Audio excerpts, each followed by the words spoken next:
శ్రీ మహాగణాధిపతయే నమః. ఐం మహాసరస్వత్యై నమః. శ్రీ గురుభ్యో నమః. శ్రీకరమందార సింధూర తిలకంబు ఫలభాగమునందు గ్రాలుచుండ కరకంజముల పంచి ఘన విపంచికయంచి అతిలోక శుశ్రావ్య శృతులనీన విరిదండ మెజనిండ పరిమళములు చింద కందోయి చిరు సల్వ కందలింప రాజహంసము నెక్కి రాజితాక్షమునూని మందస్మితాస్యై విందుగుల్ప భారతీదేవి సత్కృపా భాగ్యమహిమ సారసోదీర్ణ సువిదీర్ణ జ్ఞానపూర్ణ భారతీదేవి సత్కృపా భాగ్యమహిమ కల్పులలయుచు నేడు నానాల్కపైన ఇంపు ఘటించి ఇక నటించుగాక.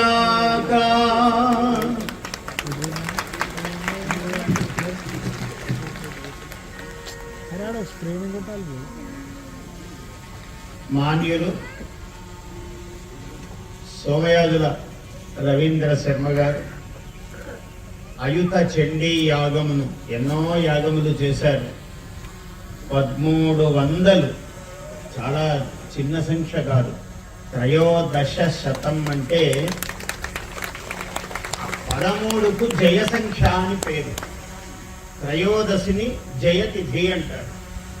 అంటే 13 అన్నది చాలా గొప్ప సంఖ్య. అటువంటి 1300 యాగములు నిర్వహించటం అన్నది అసాధారణమైనటువంటి ఒక గొప్ప క్రతుమూర్తి ఆయన. క్రతు అంటే యాగము. యాగములలో శ్రేష్టవాచకము క్రతువు. అటువంటి క్రతువులు 1300 నిర్వహించి ఎందుకు నిర్వహించగలిగారంటే ఇంటి పేరే సోమయాజుల. సోమయాజి అని ఊరికే పేరు రాదు. సోమయాగము చేసిన వ్యక్తిని సోమయాజి అంటారు. ఎవరు? మనకు తిక్కన సోమయాజి. సోమయాగము చేసిన వారిని మాత్రమే సోమయాజి అంటారు. అందరూ యాజులు కాదు. రామేశ్వర్ శర్మ గారు వారి తాత తండ్రి అంటే తాత ముత్తాత అట్లాంటి వాళ్ళు ఉంటేనే సోమయాజుల అని ఇంటి పేరు వస్తుంది, మరి ఊరికే రాదు. అటువంటి ఇంటి పేరు కలిగిన వారు కాబట్టే రవీంద్ర శర్మ గారికి ఆ ఇంటి పేరే సోమయాజుల అని రావటము, తత్కారణముగా 1300 క్రతువులు నిర్వహించటం చాలా కష్టమైన పని. ఎప్పుడో ఈశ్వరనామ సంవత్సరంలో మొదలుపెట్టి ఎప్పటి ఈశ్వర అంటే ఈశ్వర కటాక్షము ఎంత ప్రత్యేకంగా ఉంటే సాధ్యమవుతుంది. ఇప్పుడే గౌరీ శంకర్ శర్మ శిష్యుడు చెప్పాడు, కలవు చండీ వినాయకవు అని. నా చాలా ప్రియ శిష్యుడు నాకు గౌరీ శంకర్. ఇట్లా కలియుగములో శీఘ్ర వరప్రసాదం అన్నాడు. అంటే ఏ దేవతను ఉపాసించినా శీఘ్రమే వరం. ఇంకా శీఘ్రం ఏమిటయ్యా అంటే కలియుగంలో ఎట్లా ఉంటుందంటే యాగము, జపము, తపము ఏది చెయ్యాలన్నా ఇదిగో ఇది వారం రోజులు చెయ్యండి, ఇది 6 నెలలు చెయ్యండి, ఇది సంవత్సరం చెయ్యండి అని చెప్తామనుకోండి, ఎవరికి రుచించదు. ఇట్లా నువ్వు కళ్ళు మూసుకో, ఇట్లా తెరిచేటప్పటికంతా నీకు వరం వస్తుందంటారు అనుకో అని. అప్పుడు ఇంకా దాని మీద వేగము వేళ్ళు ఇట్లా కదిలిపోతూ ఉంటాయి. లైకుల మీద లైకులు. అట్లా ఫేస్బుక్ అన్నది దానికి సహస్ర శీర్షా పురుష, అక్కడ సహస్రమే చెప్పారు, శతసహస్ర శీర్షా పురుష అన్నట్లు ఫేసులు సహస్రాలు అయిపోతూ ఉంటాయి. ఆ ఫేసులు, లైకులు, బుక్కులు అన్ని కూడా ఏమిటి అంటే వేగము. చెప్పేవాళ్ళు కూడా అట్లాగే కండుగాలు వేసుకొని చెప్తుంటారు. ఇట్లా 5 నిమిషాలు కూడా కాదు, నువ్వు ఇట్లా 3 సార్లు చెప్పావంటే కళ్ళు తెరిచేటప్పటికి అమ్మవారు వచ్చేస్తుంది నీకు ఎదురుగానే. అంత వేగం కావాలి. ఎవడికి తీరిక లేదు, కోరికలే తప్ప ఎవడికి ఓపిక లేదు. ఆగడానికి, ఎదురు చూడడానికి. పాపం 10,000 సంవత్సరాలు తపస్సులు చేశారు, 20,000 సంవత్సరాలు చేశారు, 100 సంవత్సరాలు తపస్సు చేశారంటే విసుగు. అసలు అంత కాలం చెప్తేనే విసుగొస్తుంటుంది మానవుడికి, ఎందుకంటే వేగమే కాలం యొక్క స్వరూపం. ఈ కలియుగం అనేది అతి వేగం అన్నమాట. ఏదో నెమ్మదిగా ఉపన్యాసం నాగఫణి శర్మ గారింటే ఏదో రవీంద్ర శర్మ గారు చెప్పటము, ఎక్కడో అక్కడ ఇక్కడ టీవీల్లో చూడటము, అనేక కారణాల చేత ఇవాళ అమ్మగారు తల్లులు అందరూ కూడా ఇక్కడ తల్లులే ఎక్కువ కనిపిస్తున్నారు. అందరూ చాలా గొప్ప యోగం, ఎందుకంటే చెడి యాగం కదా, యాగమే అమ్మవారు. అందుకని ఏమన్నాడంటే కృతే వరదరాజస్తు అన్నాడు. కృతయుగంలో ఎవరయ్యా దేవుడు అంటే వరదరాజస్వామి అన్నాడు. అంటే ఇవి చెప్పొద్దండి మాకు, అమ్మగారుల గురించి చెప్పండి అన్నాడు ఒక ఆయన లేచి. కృతేతు రేణుకా శక్తి అన్నాడు. కృతయుగంలో రేణుకాదేవి శక్తి అండి అన్నాడు. ఆమెనే చిన్నమస్తాదేవి అని అనేక రూపాలతో కొలుస్తున్నారు. రేణుకా ఎల్లమ్మ అని వాళ్ళు అన్ని చోట్ల గ్రామ దేవతలుగా కొలుస్తున్నారే ఆ రేణుకాదేవి. కృతేతు రేణుకా శక్తి అన్నారు. సరే, బాగానే ఉంది. త్రేతాయాం జానకీ తథా, త్రేతాయుగంలో ఎవరయ్యా అంటే ఆ యుగాన్ని ఉద్దీపనం చేసినటువంటి శక్తి సీతాదేవి. జానకీ తథా ద్వాపరే, ద్వాపర యుగంలో ఎవరయ్యా ద్రౌపది చైవ, ద్రౌపదీ దేవి శక్తి అన్నాడు. ఇంకా కలియుగం, కలవు యుగే, కలియుగంలో ఎవరండి అన్నారు. ఎవరి పేరు చెప్తారని అందరికీ ఉత్కంఠ. ఏ ఒక్క పేరు చెప్పినా రెండో పేరు చెప్పకపోతే చెప్పేవాడికి సమస్య. అందుకని ఆయన కూడా ఋషులు వాళ్ళెంత గొప్పవాళ్ళు, మనస్తత్వ శాస్త్రంలో వాళ్ళు శిఖరాగ్రానికి వెళ్ళినటువంటి మహాత్ములు వాళ్ళు. అందుకని కలవు శక్తి గృహే గృహే అన్నాడు. ప్రతి ఇంటికి ఒక శక్తి ఉంటుంది నాయన కలియుగంలో. అసలు ఇంటికి ఒక శక్తి కాదు, ఇంటికి కొన్ని శక్తులు, అంటే వాళ్ళదే ప్రాధాన్యం. అందుకని ఏమిటంటే రామాయ అన్నారు రాముణ్ణి. రాముడు గొప్పవాడు, సరే సంతోషం, నమస్కారం పెట్టారు, బాగానే ఉంది. రామభద్రాయ, ఆయన పటభద్రుడయ్యాడయ్యా, సామ్రాజ్యం మీద కూర్చున్నాడు సింహాసనం మీద అంటే సరే ఓ రెండు నమస్కారాలు పెట్టండి పర్వాలేదు. రామాయ రామభద్రాయ అన్నారు.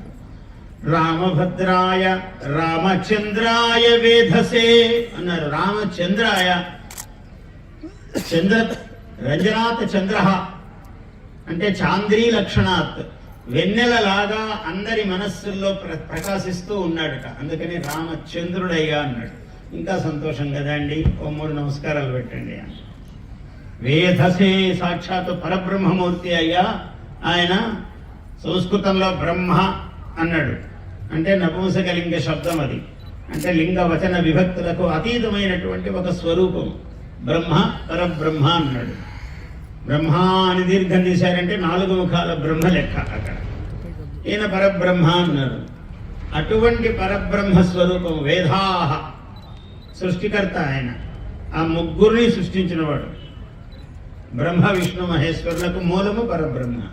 వేధసే, అటువంటి పరబ్రహ్మ స్వరూపుడైనటువంటి బ్రహ్మాత్మకుడైనటువంటి స్వామి అంటే నా 4 ముఖాలు కాబట్టి 4 నమస్కారాలు పెట్టాను.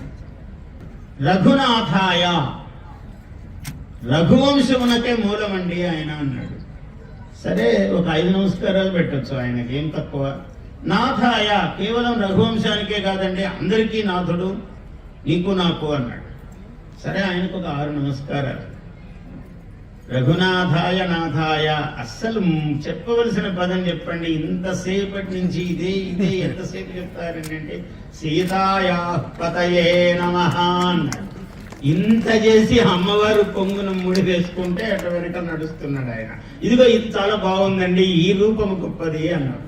ఎందుకంటే ప్రతి ఆయన కూడా ఆయన భార్యకు విధేయుడే. ఇంట్లో ఎవరినన్నా అడగండి, మా ఆవిడని అడిగి చెప్తానండి అంట. అడుగుతాడో లేదో మనకు తెలియదు రహస్యము, కానీ అడిగి ముందే బయటకు వచ్చి ఉంటాడు. ఎంత రహస్యం ఉందో ఎవరికీ తెలియదు. అందుకని రాముడు ఎన్ని నమస్కారాలు, అనంత కోటి నమస్కారాలు పెట్టండి సీతాయా పతయే అన్నారు కాబట్టి. ఎందుకంటే సీతా భక్తులే ఎక్కువ ఉంటారు లోకంలో. రామ భక్తులందరూ కూడా సీతా భక్తులే మళ్ళీ. ఎందుకంటే రాముడికి కూడా అన్నం పెట్టాల్సిన తల్లి ఆమె కదా. మనకెవరు పెట్టాలి మరి? మనకేం రాముడు వడ్డిస్తాడా? రాముడింటికి పోయినాం అనుకోండి, మళ్ళీ సీతాదేవి గరిట తీసుకొని మనకు పెట్టాలి. అందువల్ల ముందు అమ్మగారికే నమస్కారం పెట్టాలి అందరం కూడా. అమ్మవారికి అంత ప్రాధాన్యం ఉన్నది కాబట్టి కలవు శక్తి గృహే గృహే అన్నారు. అంటే స్త్రీ. ఎంత గొప్ప మాట! మీరు నేను చెప్పే మాట కాదు, శంకర భగవత్పాదులు అన్నారు. ఏమిటి ఎంత గొప్ప మాట అన్నాడు? శివశక్త్యాయుక్తః యది భవతి శక్తః ప్రభవితుం నచేదేవం దేవో నఖలు కుశల స్పందితుమపి అతస్త్వాం ఆరాధ్యాం హరిహర విరించాదిభిరపి ప్రణంతుం స్తోతుం వా కథం అకృత పుణ్య ప్రభవతి. అమ్మా, నీ పేరును భవాని, ఓ పార్వతి, శివ, ఏ పేరు అనడానికైనా వాడు పుణ్యం చేయకపోతే వాడు నీ పేరు పలకలేడు తల్లి స్వామి అన్నాడు. ఎందుకు అమ్మా నీ గొప్పతనము అంటే, శివుడే ఇట్లాంటి వాడు అన్నాడు. అప్పుడు కానీ మనకు అర్థం కాదు. ఏమయ్యా శివుడు? శివా నీకు నమస్కారం అన్నాం అనుకో, ఆయన చెయ్యి ఎత్తి ఇలా ఆశీర్వచనం అనాలి, నీకు అనుగ్రహం రా అనాలి. ఇలా చెయ్యి ఎత్తాలంటే ఇక్కడ అమ్మవారు ఉండాలి. శివశక్త్యాయుక్తః యది భవతి శక్తః ప్రభవితుం. చెయ్యి ఇట్లా ఉన్న చెయ్యి ఇలా ఎత్తాలంటే ఇక్కడ అమ్మవారు కూర్చోవాలి వచ్చి, అప్పుడే చెయ్యి ఇలా అనగలుగుతాడు. నువ్వు లేవనుకో తల్లి, ఇక్కడ ఆయన చెయ్యి ఇట్లే ఉంటుంది. ఏమి స్వామి ఎంత కొలిచినా చెయ్యి ఎత్తడే, ఆశీర్వదించడే అని అనుకుంటాం మనం. ఏమి రహస్యం చెప్పారు శంకరుల వారు, ఆదిశంకరులు. శివశక్త్యాయుక్తః యది భవతి శక్తః ప్రభవితుం నచేత్ ఏవం దేవః నఖలు కుశలః స్పందితుమపి. ఇలా స్పందించడానికి కూడా ఆయనకి చేత కాదు. ఆ చేత అనేది ఎవరంటే తల్లి నువ్వే. యా దేవి సర్వభూతేషు చేతనా ఇత్యభిధీయతే, యా దేవి సర్వభూతేషు శక్తి రూపేణ సంస్థిత, యా దేవి సర్వభూతేషు. అన్ని నువ్వు ఏ పని అనుకుంటే తద్రూపం అమ్మవారే. అందుకే కదా కలియుగములో ఇన్ని యాగాలు చేసినటువంటి మహానుభావుడు అయుత చండీ యాగము. అంటే 10,000 విధాలుగా 10,000 పారాయణాలు చేయాలి. చిన్న విషయము కాదు. 5 రోజుల ఈ క్రతువులో 10,000 ఎలా చేస్తారండి అంటే, ఆయన చేస్తూనే ఉన్నారు, అమ్మవారి పాదాలు పట్టుకునే ఉన్నారు. రోజు రోజు రోజు చేస్తూ శిఖరాయమాణముగా కేవలం ఇక్కడ తద్దశాంశము క్షీరతర్పణము, తద్దశాంశము హవనము పెట్టుకున్నారు. ఎంత మంత్రము చేస్తే దాంట్లో 10వ భాగము క్షీరతర్పణం చేయాలి, అందులో 10వ భాగము హోమం చేయాలి. ఇది చాలా గొప్ప ప్రక్రియ. హోమము అనేది, హవనం అనేది మానవుణ్ణి ఉద్ధరించేటువంటి ఒక గొప్ప ప్రక్రియ. దేవాన్ భావయత అనేన తే దేవా భావయంతు అహా అన్నాడు. ఈ ఇద్దరు దధతుర్భువనద్వయం అన్నాడు కాళిదాసు. ఈ రెండు ఆకాశములో ఉన్నటువంటి ఇంద్రాది దేవతలు నేల మీద మన రవీంద్ర శర్మ గారి లాంటి మహాత్ములందరూ నిరంతరము యాగములు యజ్ఞములు చేసి దేవతలను సంతోషపెడతారట. ఆ దేవతలు ఏం చేస్తారు? ఆయన వర్షం కురిపిస్తాడు. వర్షం కురిపిస్తే మనకేం లాభమయ్యా అంటే, మనకే లాభము. ఇంతో అంతో పొలం ఉన్నవాడు, చుట్టూ చెట్లు వేసుకున్నవాడు, ఆ చెట్లు పండాలి, పంటలు ఇయ్యాలి. ఆ పంటలతో మళ్ళీ పాడి పెరగాలి. ఆవులు, ఎద్దులు అన్ని క్షేమంగా ఉండాలి. అవన్నీ క్షేమంగా ఉంటే మళ్ళీ వాటి నుంచి పాలు, మళ్ళీ ఆ పాల వల్ల పెరుగు, మళ్ళీ మజ్జిగ, ఆ మజ్జిగ నుంచి వెన్న, నెయ్యి, మళ్ళీ ఆ నెయ్యి హవిస్సు హోమంలో. ఈ హవిస్సు వల్ల మళ్ళీ దేవతలు. ఇక్కడ మానవులు హవిర్భాగమునిస్తే దేవతలు ఆనందిస్తారు. దేవతలు ఆనందించి భూమండలమునకు మళ్ళీ వర్ష రూపేణ అనుగ్రహము. ఎప్పుడు ఎండలు రావాలో, ఎంత ఎండ కావాలో, ఎంత వాన కావాలో ఎవరు విభాగం చేస్తారు? మనం జాగ్రత్తగా లేకపోతే ప్రకృతిని. అందుకే మన దేశంలో ఒక గొప్ప విషయము, దేవత ప్రకృతి అంతా దేవతలే. మనకు చెట్టు దేవత, పుట్ట దేవత, గుడిలో దేవత, గుడి పైన దేవత, నీవు దేవత, నేను దేవత. ప్రతి మానవుడిలోనూ భగవంతుడు ఉన్నాడు. ఇంత విశాలంగా హైందవ ధర్మంలో దర్శనం చేశారు. ప్రపంచంలో ఎవరికి ఇంత శక్తి లేదు. వాడికి నువ్వు దేవుడు కాదు, నువ్వు దేవుడు కాదు, నువ్వు దేవుడు కాదు, అసలు మీ దేవుడు ఎక్కడ ఉంటాడు అంటే వాడు అడ్రస్ చెప్పలేడు. మనకేమో కైలాసం అని పేరు పెట్టాడు, సత్యలోకం బ్రహ్మలోకం అన్నాడు, వైకుంఠం అన్నాడు. నీ ఇష్టం రా అన్నాడు. మేము వైకుంఠానికి పోయి అక్కడ చూస్తామని అంటే, అక్కర్లేదురా, భూలోకంలో వైకుంఠం ఉంది అన్నాడు. మేము అంత దూరం పోలేమంటే భూలోకంలోనే కైలాసం ఉందిరా, మేము కాశీ దాకా పోలేమండి. అరే ఇక్కడే కాళేశ్వరం ఉందిరా, నేను కాళేశ్వరానికి కూడా పోనండి. ఎవడొకడు ఉన్నాడు మహానుభావుడు, నేను పోనన్నాడు. ఏం పోవద్దురా, నీకు నువ్వే దేవుడు. సోహం భావేన పూజయేత్ కన్నడ హంస హంస పరమహంస సోహం హంస సోహం హంస హంస హంసేతి యో బ్రూయాత్ హంసో నామ సదాశివః. హంస అన్నాడు, సోహం సోహం సోహం అని అంటున్నాడు. ఈయన హంసో హంసో అంటున్నాడా సోహం సోహం అంటున్నాడా తెలియదు. కొంతసేపు ముందుకు వెళ్ళాక ఏమిటంటే సహ అహం రెండు ఉన్నాయి, ఒకటి ఉచ్ఛ్వాసము ఒకటి నిశ్వాసం అన్నాడు.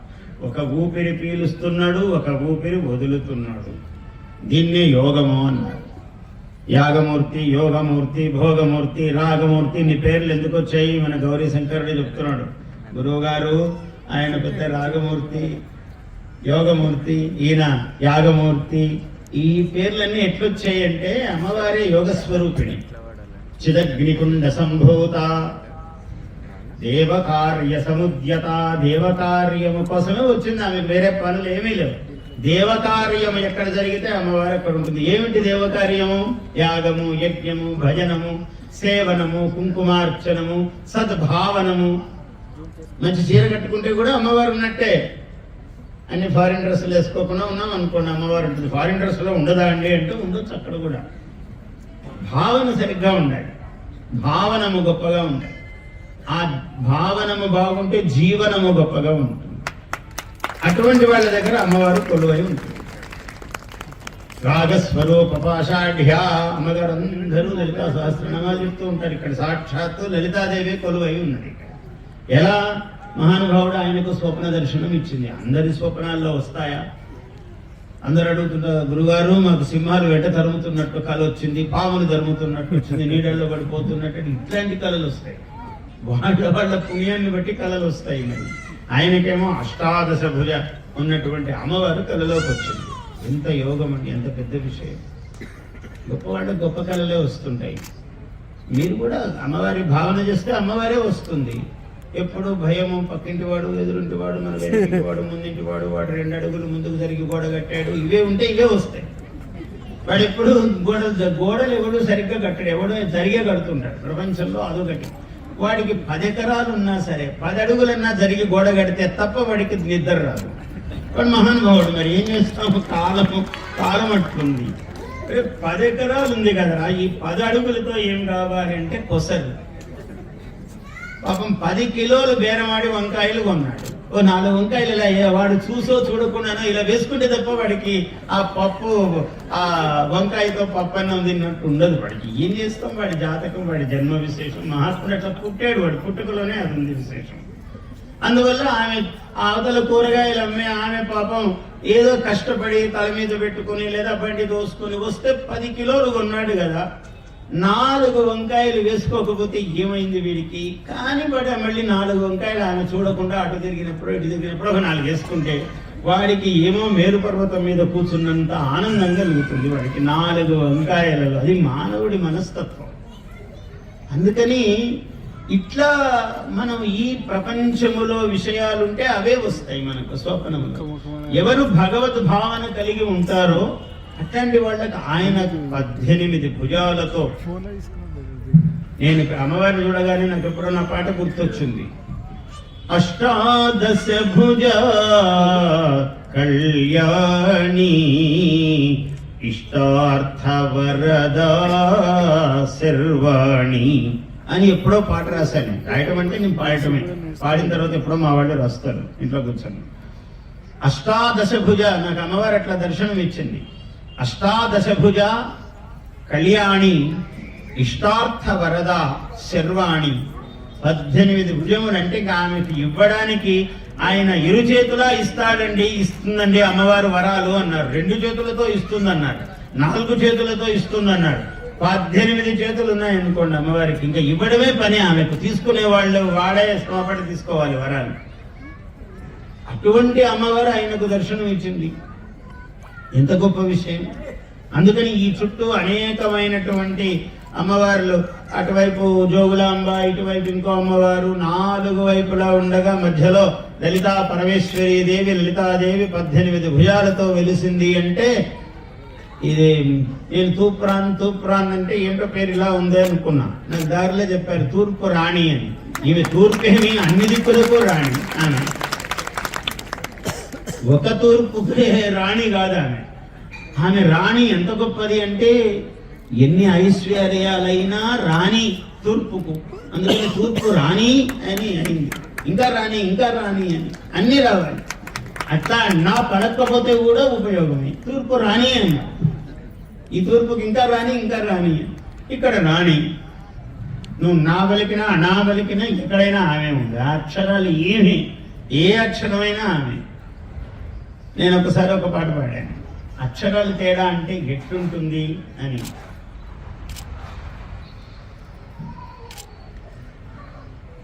కుచేలుడే కుబేరుడు అమ్మా నీ దయ సోకగా. కుచేలుడు అంటే ఏమీ లేనివాడు, నిరుపేద. వాడు కుబేరుడు అవుతాడు. ఏమిటి, ఒక్కసారి ఇలా చూస్తే చాలు, అట్లా కొస చూపు చాలు, మొత్తం ఇలా చూస్తే వాడు ఏమైపోతాడో. ఇంకా అమ్మవారి కొస కడగంటి చూపు అన్నాడు. కుచేలుడే కుబేరుడు అమ్మా నీ దయ సోకగా. కుబేరుడే కుచేలుడు అమ్మా నీ దయ సోకక్క.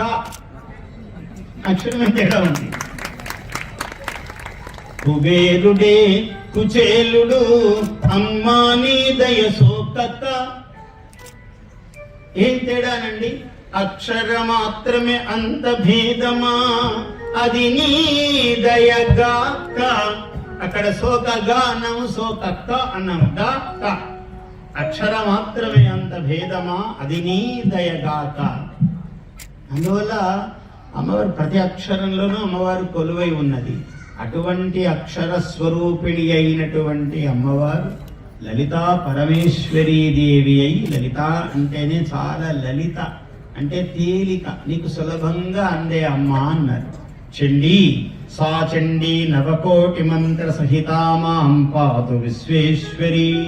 9 మంత్రములతో కూడుకొని ఉన్నది చండీదేవి అన్నారు. ఎటువంటిది ఆమె? చెడి, కోపే అనే ధాతు సంస్కృతంలో. అచండ అంటే కోపం. ఎవరి మీద కోపం ఆమెకు? చండముండాసురులు, చండభండాసురుల యందు కోపం. ఇదిగో ఏ కారణము చేతనైతే నువ్వు తల్లి ఈ చండాసురుణ్ణి ముండాసురుణ్ణి సంహరించావో తతో చండీ ఇది ఖ్యాత. ఇప్పటి నుంచి నువ్వు చండీ అనే పేరుతో పిలువబడుతున్నావు తల్లి అని ఇంకో అమ్మవారు లలితాదేవి ఆమెకు చెప్పింది. నువ్వు ఇప్పటి నుంచి చండీవి అని. ఈమె ఇంకో రూపం. అన్ని అమ్మవారి యొక్క దివ్య అవతార స్వరూపాలు ఈ సప్తశతిలో వర్ణింపబడ్డాయి. ఎక్కడెక్కడో శతాక్షి. నేను 100ల కొద్ది కనులతో ఋషులను, దేవతలను, బ్రహ్మకర్మ నిర్వాహకులను నిరంతరము 1000 కన్నులతో చూస్తుంటాను అన్నది. శతాక్షి శ్యామహం, అప్పుడు నేను శతాక్షి అనే పేరుతో పిలువబడతాను అన్నది. అనావృష్ట్యాం అనంభసి, నీళ్లు లేవు, ఆహారము లేదు, ప్రాణులందరూ కొట్టుమిట్టాడుతున్నారయ్యా అంటే అలాంటి స్థితి రాణిస్తానా? అన్నపూర్ణ భవిష్యామి, అన్నపూర్ణనై ఉంటాను నేను అప్పుడు సర్వత్రా, నీకు అన్నం పెడుతూనే ఉంటాను రా, లోపం లేదు. ఇలా నువ్వు మానవుడికి ఏది కావాలంటే అది, మానవుడే కాదు సర్వ ప్రాణిజాలము ఈ ప్రపంచంలో పశుపక్షాదులు ఉన్నాయి, అవి అడగలేవు, ఏం కావాలో కోరలేవు. లలితాదేవి విగ్రహం దేవాలయం పక్కనే ఉండొచ్చు, కానీ ఒక జంతువుకి ఇక్కడ కోరాలి అని తెలియదు. ఇక్కడ కోరితే అమ్మవారు ఇస్తుందని తెలియదు, అసలు ఎట్లా కోరాలో తెలియదు. కోరాలంటే దానికి వాక్కు లేదు, సంస్కారం లేదు జన్మకు. ఏ జంతువులు ఇలా 4 పాదాలతో ఇలా పడుకొని ప్రయాణం చేస్తావో వాటికి ఊర్ధ్వ గమనము లేదు. అందుకనే మానవుడు ఇలా ఉంది. అంటే ఈ శరీరములో షట్కమలములు దాటి సహస్రారములోకి జ్ఞానం ఇలా ఉద్బుద్ధమవుతుంది, వీడికే మోక్షం ఉందన్నారు. పరమేశ్వరుడి విశేష కటాక్షం ఉంటే శ్రీ కాళహస్తి, సాలెపురుగు, ఏనుగు, పాము వాటికి ముక్తి రావచ్చు. అది పరమేశ్వరుని అపార కటాక్షము. ఆ జీవి పూర్వజన్మలో జన్మాంతరాలలో చేసుకున్నటువంటి పుణ్యం ఉంటే వస్తుంది. కానీ సాధారణంగా మానవుడికే ఈ అవకాశం ఉంది. ఎందుకంటే ధర్మోహితేషామధికో విశేష అన్నాడు. ఆహార నిద్రాభయ వైధునాన్ని సామాన్యమేతత్ పశుభిన్నరాణం. పశువులకు మానవుడికి ఆహారము, నిద్ర, భయము, మైథునము ఇందులో ఏమీ భేదం లేదయా, అంతా సమానమే. మనం పెళ్లిళ్ళు అని చేసుకుంటాము, వాటికి పెళ్లిళ్ళు లేకుండానే సంతానము, మనకు పెళ్లిళ్ళు అయి సంతానము. ఆహారము, నిద్ర, భయము. ఆహారము పూర్వకాలం ఎప్పుడో ఒక పూట తినేవాళ్ళు క్రమంగా 2 పూటలు తినడం మొదలు పెట్టారు. ఇప్పుడు 3 పూటలు, వీలైతే 4 పూటలు కూడా తింటామంటే తినడమే పని. మరి లేవగానే టిఫిన్, బ్రేక్ఫాస్ట్ అయిందా అని. ఎవరికి తెలుగులో ఉపాహారం అంత పొడి వాడు మాట్లాడతాడండి చాదస్తం. కాకపోతే బ్రేక్ఫాస్ట్ అంత పొద్దున్నే బ్రేక్ఫాస్ట్, అంతకుముందు కాఫీ, ఇంకా వీలైతే బెడ్ కాఫీ. వాడు బెడ్ మీదనే తాగాలి, వాడి కర్మేమో. బెడ్ కాఫీ, వాడు ఇంకా పాచి నోటితోనే తాగాలి. వాడెంత సంస్కారవంతుడు, మహాత్ముడు, ఎంత పుణ్యాత్ముడు కావాలి. వాడని తలుచుకుంటే కూడా ఇబ్బంది మనకి ఇప్పుడు ఇంత పుణ్య సమయంలో. అందువల్ల మనం తలవద్దు, అటువైపు వెళ్ళొద్దు, అసలు తల పెట్టవద్దు. కాబట్టి ఆహారం అంటే ఎట్లా పెడితే అట్లా అయిపోయాడు మానవుడు 3 సార్లు. డాక్టర్లు కూడా అదే పనిగా టిఫిన్ చేయాలండి, అది మంచి అలవాటు. పొద్దున్నే తింటేనే మాత్ర వేసుకోవడానికి. ఎందుకు పొద్దున్నే 8 గంటలు 8కి చేయరా మీరు టిఫిన్ అని అంటాడు. అదే పెద్ద లోపమైనట్టు, వీడి జన్మలో ఈ మాత్రము యోగం కూడా లేదా అన్నట్టు మనల్ని చూస్తాడు వాడు. అంటే టిఫిన్ చేయరా మీ ఇంట్లో, ఏమో కష్టం, అట్లా బాగుండదేమో, అనాగరిక లక్షణమేమో అని. అబ్బాయి చేస్తామండి, 7కే చేస్తామంటాడు. మీరు భయపడిపోండి వాడికి. 8కి కూడా టిఫిన్ చేయరా మీరంటే ఏమో అనాగరకులు అట్లా ఉంటారేమో అని వాడు అడగడాన్ని బట్టే వీడు సమాధానం చెప్తాడు. అందుకని అట్లా కాఫీలు ముందు తాగాలి, మళ్ళీ టిఫిన్లు చేయాలి, మళ్ళీ మధ్యాహ్నం పని. నాకు అంటే ఈ దేవాలయాలు అది నేను ఎక్కువ, నాకు అంత మనసులో నేను ఎక్కువ దేవాలయాలు ఆగాలంటే మరి 1:30కు భోజనాలు పెడతారండి. అంటే వీడు 12కు 11కే తిన అలవాటు. ఎందుకంటే మళ్ళీ 3వసారి 2:30కే తినాలి, మళ్ళీ 3, 4 మళ్ళీ 7కో 8కే తినాలి. వీడు జీవితం అంతా తినడంలోనే సరిపోయాయి, ఇంకేం చేస్తాడు మానవుడు. కాబట్టి ఆహారము, నిద్ర కూడా అంతే. అనేక దోష దుష్టస్య కాయస్య ఏకో మహాన్ గుణ అన్నాడు. ఈ ఆయుర్వేద శాస్త్రములో ఎన్నో దోషాలున్నాయిరా ఈ శరీరానికి, కానీ ఇన్ని దోషాలున్న శరీరానికి ఒకే గుణం ఉన్నదన్నాడు. ఈ దోషాలు చెప్తే పెద్ద, అది దాన్ని ఏమనాలి, పట్టిక చాలా పెద్దది. పట్టిక అంటే లిస్ట్ అంటే తెలుస్తుంది. ఈ పట్టిక ఇవన్నీ సరే, ఏదో పట్టిక. ఈ పట్టిక చాలా పెద్దది, అన్ని దోషాలు చాలా ఉంటాయి. ఇన్ని దోషాలు, ఎన్నో దోషాలన్నా 100 పెట్టుకోవయ్యాను, 1000 పెట్టుకో, కానీ ఒక్కటైతే గొప్ప గుణం ఉంది దీనికి అన్నాడు. ఈ గొప్ప గుణం తెలుసుకుందాం ముందు మనం. గొప్ప గుణం ఏమిటయ్యా అన్నాడు. ఒకడు రాత్రి 7కే పడుకుంటాడు, వాడు పొద్దున 7కే లేస్తాడు. ఒకడు రాత్రి 10కి పడుకుంటాడు, వాడు పొద్దున 6కే లేస్తాడు. ఒకడు 11కు పడుకుంటాడు, వాడు 5 గంటలకే లేస్తాడు. నువ్వు ఈ శరీరాన్ని ఎవడు ఎట్లా అలవాటు చేస్తే వాడికి ఇది అట్లా అలవాటు పడుతుందయ్యా, అదే దీని గొప్పతనం అన్నాడు. ఎంత గొప్ప విషయం. వాడు 7కు పడుకున్నా, 8కి పడుకున్నా, 11కు పడుకున్నా 4 గంటలకు ఒకటి లేచి కూర్చుంటాడు. వాడు పడుకోమన్నా పడుకోడు. వాడు అలవాటు చేశాడు ఈ శరీరాన్ని. యో యథా వర్తయత్యేనం తం తథైవ అనువర్తతే. ఎవడు దీన్ని ఎలా అలవాటు చేస్తే వాడికి ఇది అలవాటు పడుతుందా శరీరం గొప్పతనం అన్నాడు. అటువంటి శరీరాన్ని మనకి ఇచ్చాడు భగవంతుడు. శరీరం ఆద్యం ఖలు ధర్మ సాధనం అన్నారు. ఇది మొట్టమొదటి ధర్మ సాధనం. అయ్యా నేను ధర్మం చేద్దాం అనుకున్నాను, ఈయన అయుత చెడ్డి యాగం పెట్టాడు మహానుభావుడు, ఇద్దామంటే వెతికితే చేతిలో డబ్బు ఏమండి, ఎప్పుడో రావాల్సిన డబ్బు ఇంకా రానే లేదు. డబ్బు రాలేదు కదరా, శరీరం ఉంది కదా నీకు.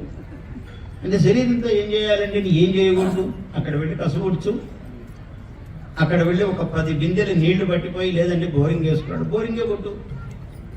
ఈ శరీరాన్ని వంచు, ఓ 100 ప్రదక్షిణాలు చేయి యాగశాలకు, ఆలయానికి, ఏదో ఒక పూజ. అంటే ఇది ఆద్యం ధర్మ సాధనం. మొట్టమొదటి ధర్మ సాధనం శరీరం ఉంది, మర్చిపోవద్దు నువ్వు.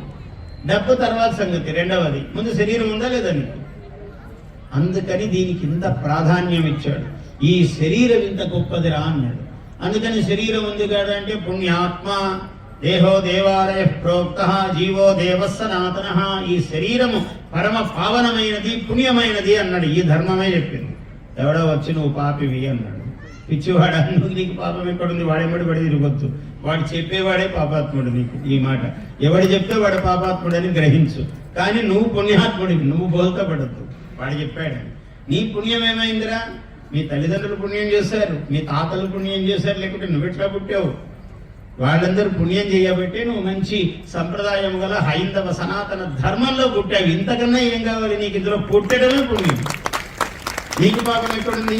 నీతో ఉన్నవాడికి కూడా పాపం లేదు ఈ ప్రపంచంలో. అది సనాతన ధర్మంలో ఉండేవాడి గొప్పతనం ఏమంటే, ఎవడి ధర్మంలో ఉన్నాడో వాడికి పాపం లేదు, వాడితో ఉండేవాడికి కూడా పాపం లేదు. ఇంట్లో దీపారాధన చేస్తావా? అగరబత్తి వెలిగిస్తావా? అగరబత్తి ధూమము అలా శివుడికి అర్పణం చేస్తావా? నమస్కారం చేస్తున్నావా? సూర్యుడికి నమస్కారం పెడుతున్నావా? నీకు పాపం ఎక్కడ వస్తుందిరా? ఎందుకు వస్తుంది పాపం? నువ్వు పక్కింటో లేదు, ఎదురింటో లేదు. నీకు ఇంత గొప్ప ధర్మంలో పుట్టావు. అందువల్ల దీన్ని గుర్తించాలి మనం. ఏదైనా ధర్మాచరణం అన్నది యజ్ఞము, యాగము, వ్రతము, దీక్ష, పూజ, హోమము. పూజాకోటి సమం స్తోత్రం. ఒక స్తోత్రం చదివితే కోటి పూజలు చేసినట్టు. ఈ మాట చెప్పగానే పూజలు మానేస్తాం పొద్దున్న నుంచి అనుకోవద్దు, పూజలు చేయవలసిందే.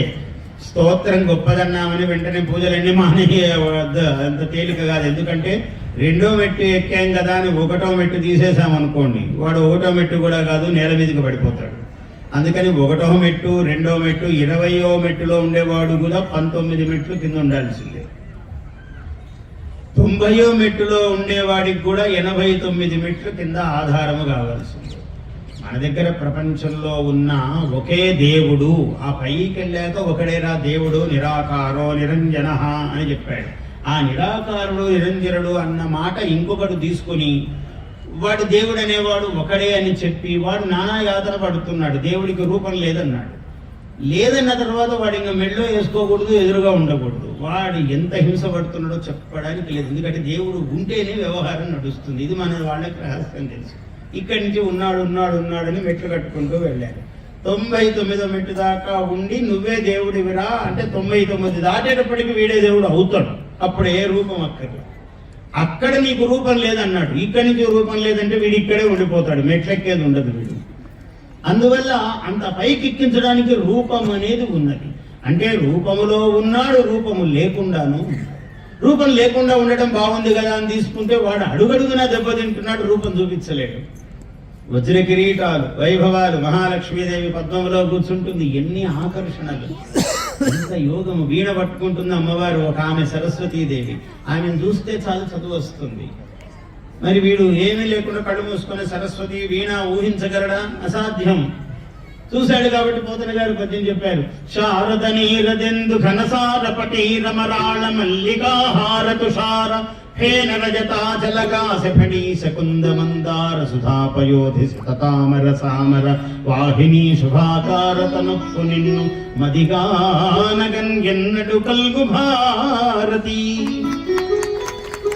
అంబ నవాంబుజోజ్వలకరంబుజ శారద చంద్ర చంద్రికాడంబర చారుమూర్తి ప్రకట స్ఫుట భూషణ రత్న దీపికా చుంబిత దిగ్విభాగ శృతి సూక్తి వివిక్త నిజ ప్రభావ భావాంబర వీధి విశ్రుత విహారిణి నన్ కృపదూను భారతి. అమ్మలగన్నయమ్మ ముగురమ్మల మూల పుటమ్మ చాల పెద్దమ్మ సురారులమ్మ గడువారడి పుచ్చినయమ్మ. సురారులమ్మ అని ఆపకూడదు పద్యం. అమ్మలగన్నయమ్మ ముగురమ్మల మూల పుటమ్మ చాలా పెద్దమ్మ సురారులమ్మ, అక్కడ ఆపకూడదు పద్యం, అర్థమంతా పోతుంది. సురారులమ్మ కడుపు ఆరడి పుచ్చినయమ్మ తన్నులో నమ్మిన వేల్పుటమ్మల మనమ్ముల నుండిడియమ్మ. దుర్గ మాయమ్మ కృపాబ్ధియుత్సుత మహత్వ కవిత్వ పటుత్వ సంపదల్. అగా ఆమె కాళ్ళు పట్టుకుంటే, అరే భవానీదేవి లలితాదేవిని పట్టుకుంటే కవిత్వం ఎట్లు వస్తుందండి అంటే ఆమె కాళ్లే పట్టుకున్నాడు కాళిదాసు. కాళీదాస మనం తెలుగులో అయితే కాళిదాసు, ఆమె కాళికి. మన తెలుగు భాషలో కాళీ అమ్మవారు కాలస్వరూపిణి, ఆమె ఉజ్జయినిలో ఉన్నది అమ్మవారు. ఆ కాళీదేవిని కొలిచాడు. నమః పరమ కళ్యాణి, ఆమెకు నమస్కారం పెట్టాడు. ఆమె బీజాక్షరాలు రాసింది ఆయనకి. ఆయన మహాకవి అయిపోయాడు. ఇప్పటికి కూడా ఇంకొక పేరు కాళిదాసుతో ముందు కవి అంటేనే కాళిదాసు అని వచ్చేస్తుంది. కాదండి ఇంకో పేరు రావాలంటే వాడు చాలా తపస్సు చేయాలి. అంత గొప్ప స్థానాన్ని, అందుకని లలితాదేవి అయితే ఇవే ఇస్తుంది, సరస్వతి దేవి అయితే అవే ఇస్తుంది అని లేదు. ఐం సరస్వతి బీజం అన్నారు. సుదర్శనుడు అనే ఒక సూర్య వంశపు రాజు, ఆయన కేవలం ఐం, ఇంకేం చదువురాదు ఆయనకి. ఐం అని ఒకటే తెలుసు. ఆయన భూమండలానికి చక్రవర్తి అయ్యాడు. అయితే ఒకసారి ఐం అని అంటేనే అయిపోతామా అంటే అంటూనే ఉండాలి. ఐం మనకి ఇప్పుడు అంత ఓపిక లేదు. పొద్దున్న నుంచి సాయంత్రం దాకా చేసినాను గురువు గారు. అయ్యమ్మని మీరు చెప్పినారు, ఏం రాదు నాకు. ఏమన్నా లేచావా మధ్యలో అంటే ఇంక భోజనానికి దానికి లేయకుండా ఎట్లుంటాం గురువు గారు. ఒక్క భోజనానికి 1 గంట లేచాను. పొద్దున్న 9కి మొదలు పెట్టావు కదరా, మరి ఏమంటే కొంచెం ఆలస్యం అయింది టిఫిన్ చేయడానికి. 10 గంటలకు ఒకసారి టిఫిన్ కోసం లేచినాను. బాగానే ఉంది. మరి 10 గంటలకు టిఫిన్ కోసం లేచినావు, 1 గంటకు భోజనానికి లేచినావు, 3 గంటలకు స్నాక్స్, 3కు లేచినావు, మళ్ళీ కాఫీకి లేచినావు, 5కు లేవడమే సరిపోయే కానీ చేసింది ఎప్పుడు రా అంటే వాటి పొద్దు నుంచి సాయంత్రం దాకా చేశానని వీడు లేచిందంతా మళ్ళీ కూర్చున్నది ఎప్పుడు? లేచినప్పుడు సరే ఈ పని ఆ పని మధ్యలో ఏవో చిన్న ఉండనే ఉంటాయి, అన్నీ అయి మళ్ళీ వీడు కూర్చుంటున్నాడు. కానీ పొద్దు నుంచి సాయంత్రం దాకా చేశానని తపస్సు చాలా 100 ఏళ్ళు 200 ఏళ్ళు తపస్సులు చేసిన వాడి లాగా అయిపోతున్నాడు వీడు. అప్పుడే ఇంత చేస్తే కూడా నాకే ఫలం రాలేదు గురువు గారు, ఇంకెవరికి వస్తుంది ఈ లోకంలో, ఈ సమాజంలో నాకన్నా చేసేవాళ్ళు చాలా మంది చెప్తుంటారు. నాకంటే చేసేవాడు ఒకడు ఉంటాడండి, నాకే రాలేదు, ఇంకా ఎవరికన్నా ఏం వరాలు వస్తాయండి అంటే వీడు అప్పుడే దాంట్లో విసుగు పడిపోయి ఏమో చేసినట్టు. అసలు పొద్దు నుంచి చేస్తానండి పూజ, నేను అమ్మవారి లలితా సహస్రం చేస్తాను, నేను మళ్ళీ జపం చేస్తాను, మళ్ళీ ధ్యానం చేస్తాను, ఇంతయి కూడా ఏం కాలేదు గురువు గారు అని. అంటే మనం ఎంత ఆయనకు 2 సార్లు చెప్పగానే అయిపోయిందండి. మా పక్కింటి ఆయనకు అది దుఃఖం. మనకు కాలేదన్న దానికన్నా వాడికి అయిందనే బాధ పెద్దది. మనకి లోపల తన్నుతో ఉంటుంది, జీవ స్వభావం అన్నమాట. అందుకని వాడికి అయ్యింది, నాకు కాలే. మా పక్కింటి ఆమె అప్పుడే సొమ్ములు కొన్నది, నిన్ను దిగేసుకుంది, 7 వారాల నగలే ఉంది, 70 వారాలకు కొనింది ఆమె. ఇన్ని కొన్నది ఇంకా నాకు రాలే. మీరేమో లలిత మంత్రం చేయండి అద్భుతం అని అంటే గురువు గారు ఏది నాకు అంటే మన అశ్రద్ధ, ఆశ ఎక్కువ. ఆశానామనది మనోరథ జలా కృష్ణా తరంగాపుర రాగగ్రాహవతి వితర్క విహగా ధైర్య ద్రుమధ్వంసిని. ఆశ అనేది ఒక నది అన్నాడు. నదిలో ఎన్ని నీళ్లు ఉంటాయండి, ఎన్ని అలలు ఉంటాయి, ఎన్ని ఒక్కొక్క అలకి ఎన్ని బిందువులు ఉంటాయి. మన ఆశలు కూడా అట్లుంటాయి. ఆశ ఎంత పొడుగు చూడండి, 2 ఆశ అన్నాడు దాన్ని. ఆశ అంటే దిక్కు అన్నారు సంస్కృతంలో. ఈ దిక్కు ఎక్కడికి అయిపోతుందండి? ఇది దిక్కు అనుకుంటే ఇట్లా పోయే కొద్దీ దిక్కు ఉంటుంది, ఆ కొస అందదు మనకు. దిక్ అంతములు అన్నాడు. అందుకే దిక్కు అంతం ఎక్కడా అందదు, అందుకని ఆశ అన్నారు. నాకు ఏం కోరిక లేదండి, ఈ ఒక్క కోరిక, ఇగో మా అబ్బాయికి పెళ్లి కావాలండి, అబ్బాయికి పెళ్లి అయిపోతే మా కోడలు వస్తే ఇంక ఏమి గురుగారు రామకృష్ణ అనుకుంటూ నేను లలితా ఆశ్రమంలో రవీంద్ర గురుగారి దగ్గర చేరడం ఒక్కటే, నాకు ఏ కోరికలు లేవు. నిజమే కదా అనుకుంటాం. ఆమె చాలా సిన్సియర్, చాలా మంచి ఆమె, పాపం నిజంగా వేరే కోరికలు ఉన్న మనిషి కాదు, నాకు కూడా తెలుసా సంగతి. కోరింది, సరే అబ్బాయికి పెళ్ళి అయింది. పెళ్ళి అయితే అయింది గురువుగారు. కానీ ఏమైందంటే వీసా కోసం అప్లై చేసిన గురువుగారు రాలేదు. మనూరు ఏం చెడిపోయింది నాయన, నువ్వు అక్కడ ఉద్ధరించడానికి, ఇక్కడ ఏమి అంటే అందరు పోతున్నారు కదా గురుగారు. మా పక్కింటి వాళ్ళు, ఎదురింటి వాళ్ళు, అవతల వీధి వాళ్ళు కూడా పోయినారు, ఇంకా మేమే పోంది. సరే వీసా రావాలి, ఏదో యాగమో యజ్ఞమో పూజో పురస్కారమో ఆయన చెప్పి కూర్చోబెట్టి సంకల్పం చెప్పి అన్నీ చెప్పి ఏదో వీసా వస్తుంది అనుకోండి. వీసా వస్తుంది, ఆయనకు వచ్చింది కానీ మా అమ్మాయికి రాలేదండి వీసా. ఒకరక్కడ ఒకరిక్కడ, ఎట్లా గురువు గారు? సరే ఏదో పూజ చేస్తే ఆమెకు కూడా వచ్చింది, ఇద్దరికీ వచ్చింది. వచ్చినాయి కానీ గురువు గారు మళ్ళీ కానీ ఏమమ్మా ఏమైందంటే ఒక్క కాయ కాయలేదు గురువు గారు. అప్పుడే 2 ఏళ్ళు ఆయా పెళ్ళయి. సరే ఒక కాయ ఏమి 2, 3 కాయలు కాసాయి అనుకుందాము. మళ్ళీ 2, 3 కాయలు కాసాక వాడికి ఫలానా కాన్వెంట్, మనకి ఈ దౌర్భాగ్యం ఒకటి ఉంది, మనకు ఇక్కడ విద్యామందిరము అక్కడ అది ఉంటే నచ్చదు. కాన్వెంట్ వాడు నీ బొట్టు తీసి గాజులు తీసి అంత హేయమైన పనులు చేసినా వాడు కావాలి మనకు. మన అదృష్టం అట్లా రాసింది మన నుదుట. అందుకని మళ్ళీ వాడికి కాన్వెంట్లో సీటు, ఏదో మళ్ళీ పూజ పురస్కారం ఏదో చెప్తే కాన్వెంట్లో సీటు వస్తుంది. వచ్చాక మళ్ళీ కాలేజీ సీటు, కాలేజీలోనూ వస్తుంది. మళ్ళీ వాడికి అమెరికా వీసా, మళ్ళీ అమెరికా వీసా, మళ్ళీ వాడికి పెళ్లి కాలేదు, పెళ్లి అయ్యాక మళ్ళీ కాయగాయలేదు. పునరపి మరణం పునరపి జననం పునరపి జననీ జఠరే శయనం ఇహ సంసారే బహు దుస్తారే. ఎంత పెద్ద మాట అన్నాడు ఆచార్య శంకర్లు, బహు దుస్తారే అన్నాడు. దాటడానికే వీలేదు. దాటామని అనిపిస్తుంటుంది కానీ మళ్ళీ దాటలేదు, అక్కడే ఉన్నట్టుంటుంది. 1000 కాళ్ళ జర్రు ఉంటుంది అనుకోండి, అది ప్రతి కాళ్ళు కదిలించినట్టే ఉంటుంది, కానీ ఇక్కడి నుంచి ఇక్కడికి కూడా రాదు. అన్ని కాళ్ళు కదిలించి ఏమైందయ్యా అంటే అక్కడక్కడే ఉంటుంది. 1000 కాళ్ళ జర్రిలాగా అడుగు ముందుకేసినట్టు ఉండదు. కానీ అదేమన్నా ఖాళీగా ఉందా? ప్రతి అడుగు 1000 కదిలిస్తూ ఉంది, కానీ కదిలింది లేదు. ఇక జీవితం కూడా అందుకనే దుస్తారే అన్నాడు, అంత పెద్ద మాట అన్నాడు భగవత్ శంకరుడు. ఇహ సంసారే బహు దుస్తారే కృపయా పారే పాహి మురారే. అపారే, పారమే లేదు, తీరమే లేదు, సముద్రం ఈదుతున్నాం ఈదుతున్నాం ఈదుతున్నాం ఈదుతున్నాం ఈదుతున్నాం. అదే అలలే వస్తున్నాయి. మళ్ళీ మళ్ళీ కొడుకు, మళ్ళీ కాన్వెంట్ సీటు, మళ్ళీ చదువు, మళ్ళీ కాలేజీ, మళ్ళీ అమెరికా, మళ్ళీ వీసా, మళ్ళీ పెళ్లి, మళ్ళీ పిల్లలు. ఇదే తంతు, ఎక్కడ విశ్రాంతి లేదు. అందుకని దీనికి దొరకదురా, ఎక్కడో చోట నీవే దారి వెతుక్కోవాలి పక్కకు అన్నారు. ఎట్లా వెతుక్కుంటామండి ఇందులో పోయి? ఎక్కడ మనం బయటికి పోతాము అంటే ఎక్కడో చోట నువ్వు అందులోనే ఉండి. ఒకడు అన్నాడు, ఒకటి నీళ్ళలో స్నానం చేసి వచ్చాడు, శరీరంలో తడి ఏమీ లేదు, ఒకడు తడితోనే ఉన్నాడు. ఏమిరా అంటే వీడికి ఈ తడి అంటకూడదు అన్నాడు. నీళ్ళలో దిగాక తడి ఎట్లుగా అంటదంటే అంటించుకొని వాడే యోగి. నీళ్ళలో దిగాలి, స్నానం చేయాలి, తడి అంటకూడదు. అంటే ఎక్కువసేపు తడి ఉండకూడదు, ఆరిపోతుంది కాసేపటికి. కానీ ఆరకుండా తడి పెట్టుకోవాలనుకున్నవాడు సంసారి. ఆ తడిని త్వరగా ఆరజేసుకున్నవాడు యోగి.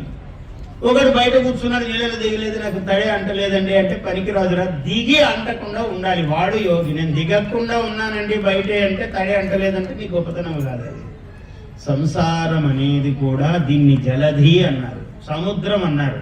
ఏదో ఇంత అంత తడి కాదండి, సముద్రం. పడు లోపల పడ్డాక బయటికి రావాలి. ఎట్లా రావాలి? అదే యోగం అన్నారు.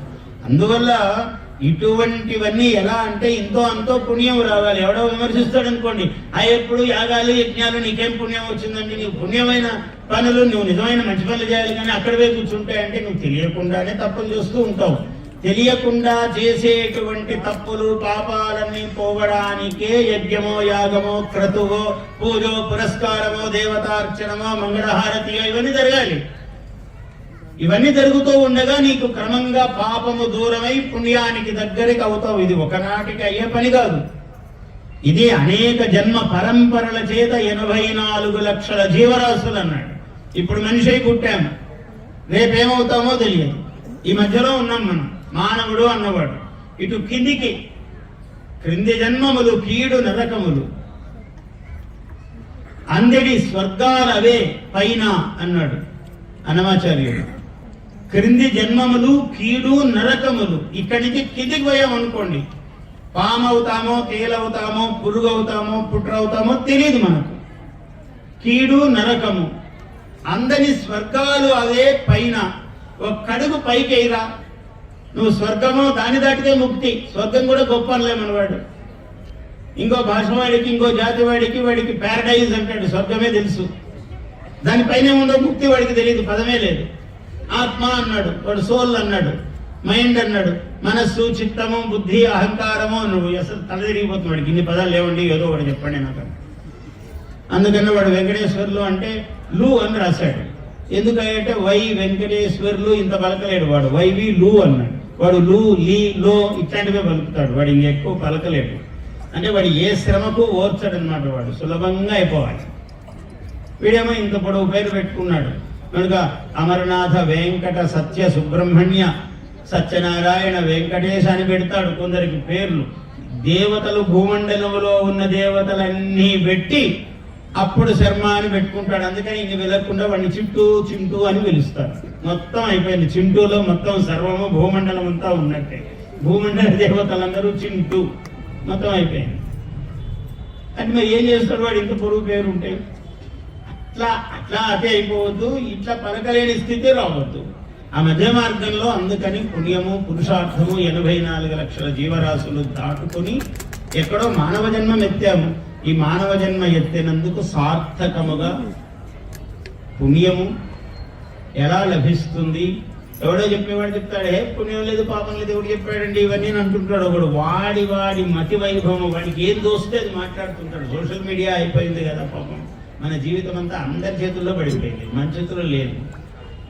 అందరి చేతుల్లో పడిపోయి వాడు ఒకటి చెప్తాడు, వీడు ఒకటి చెప్తాడు. పొద్దున్నే నువ్వు పచ్చి కూరగాయలు తినాలంటాడు ఒకడు, కొంచెం వేయించినా పర్వాలేదంటాడు ఒకడు, కొంచెం నెయ్యితో వేయించుకొని తినమంటాడు ఒకడు, అసలు ఉపవాసం ఉంటాడంటే రకరకాలుగా చెప్పడం వల్ల ఏది తినాలో ఏది మానాలో అర్థం కాని స్థితిలో మానవుడు ఉన్నాడు. ఎందుకంటే తెల్లవారితే చెప్పేవాళ్ళు 1000 మంది, వినేవాళ్ళు 1,00,000 మంది. అందుకని చెప్పేవాళ్ళే ఎక్కువ అయిపోయారు వినేవాళ్ల కన్నా కూడా. ఏమి చెప్తాడో ఏం పాటించాలో అర్థం కాదు. వాడు ఇచ్చేయమన్నాడు, వీడు ఇచ్చేయమన్నాడు. అత్త ఆకులు ఏమన్నది వేసింది, ఇంకో కోడలు తీసేయమన్నది. అందుకని ఆ కోడలు ఆకులేసింది, ఈ కోడలు తీసేసింది. ఇంకా వడ్డించమని కోడలకు చెప్పాలి ఆమె. మధ్యలో ఈ కోడలు వేసింది, ఆ కోడలు తీసేసింది. ఏమంటే అత్తగారి మాట పాటించింది. పాపం కోడలు అంత సుగుణవంతురాళ్ళు, ఇద్దరు సుగుణవంతురాళ్ళు. ఆమె ఆకులేసింది, ఈమె ఎత్తేసింది. అందరు వచ్చి కూర్చున్నారు, అన్నం పెడతారేమో అని. ఏంటంటే అని చూస్తున్నారు పాపం అందరూ. ఏమండి భోంచేయలేదంటే, ఏమండి చూస్తున్నా కానీ ఆమె ఆకులేసింది పెడతారనుకున్నాం, ఇంతలోకి ఈమె వచ్చి ఎత్తేసిందండి. ఇద్దరు అంత అత్తకు విధేయురాళ్ళు, ఇద్దరు కోడళ్ళు పాపం ఇలాంటి భోజనం పెట్టారని అందరూ అనుకుంటున్నారు. ఏం చేస్తారు, ఆమె ఏమనేది ఈమె తీసేసింది. ఇట్లా కాకూడదు జీవితం. అందుకని వాడొకటి చెప్పి వీడొకటి చెప్పి కాదు. ఆత్మబుద్ధి సుఖం చేయవ, నీ బుద్ధే నీకు సుఖం అన్నాడు. ఆత్మబుద్ధి సుఖం చేయవ గురు బుద్ధిర్విశేషత, గురు బుద్ధి విశేషం అన్నాడు. కాబట్టి గురు బుద్ధిని నీవెవరు అని గురువు అని నమ్ముతావో, ఆ కనపడని కండువాలు వేసుకొని టీవీల్లో కనపడే గురువుల చుట్టూ తిరగొద్దండి. అదే ప్రమాదం మీకు. ఎందుకంటే చెప్పేటప్పుడు చెప్తాడు, మళ్ళీ సందేహం అడగడానికి ఆ గురువు కనపడ్డు, మీకు ప్రమాదంలో పడిపోతాడు. అందుకని ప్రత్యక్ష దైవం గురువు, అటువంటి గురువును ఆశ్రయించండి. మళ్ళీ నీ సందేహం తీర్చే గురువు ఉండాలి. ఆ రోజు కనపడి చెప్పి ఇది చెయ్యండి అని చెప్పి ఏమీ లేదు, ఇట్లా చెప్పేటప్పటికి ఏమీ లేదు, ఖర్చు లేని పని. ఇంత కుంకుమ, ఇంత పసుపు, ఇన్ని అక్షతలు, దాంట్లో 11 రూపాయలు కట్టి అక్కడ పడేయమన్నాడండి. ఇంకా ధార మీ ఇంట్లో ఇట్లా కురుస్తుందన్నారు. కట్టి వారం అయింది, ధార ఏం కురవలేదంటే ఎవడో ఆ కట్టి వేసిన చోటు చూసిన వాడు తీసుకుని పోయి ఉంటాడు. ధార అటు ఉంది కానీ ఇటు రాలేదు. 11 రూపాయలు కట్టేసావు.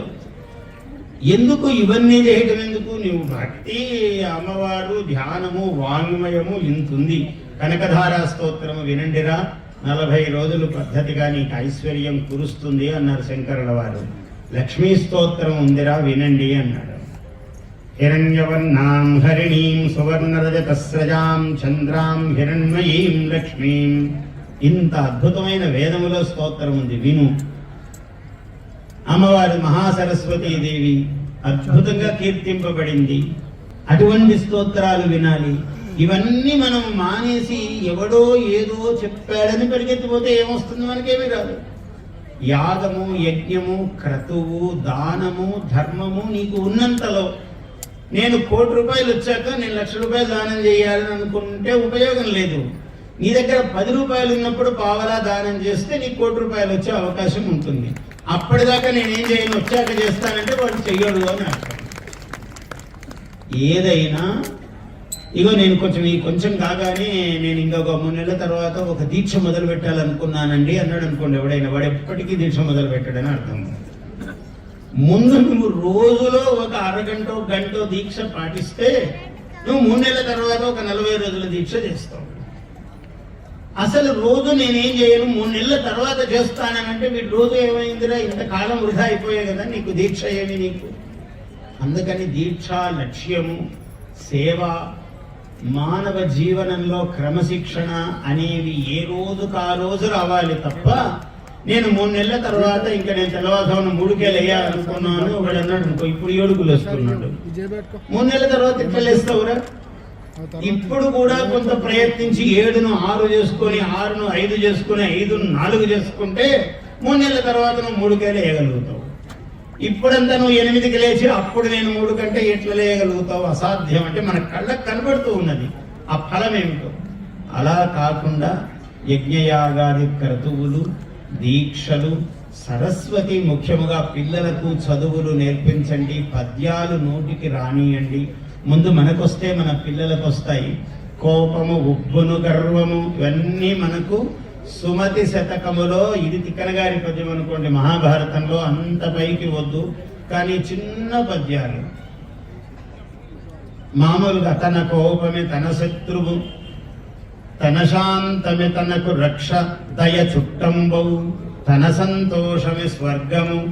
చిన్న మాటలు పిల్లవాళ్ళకు తెలిస్తే ఇవన్నీ ఈ పద్యం ముందు మనకు వస్తే శ్రీకృష్ణ యదుభూషణ నరసఖా శృంగార రత్నాకర లోకద్రోహి నరేంద్ర వంశ దహనా లోకేశ్వర దేవతానీక బ్రాహ్మణ గోగణార్తిహరణ నిర్వాణ సంధాయక నీకు నృత్యద తుంపవే భవదతల్ నిత్యానుకంపానిధి.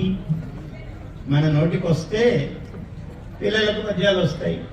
మనకు రావు.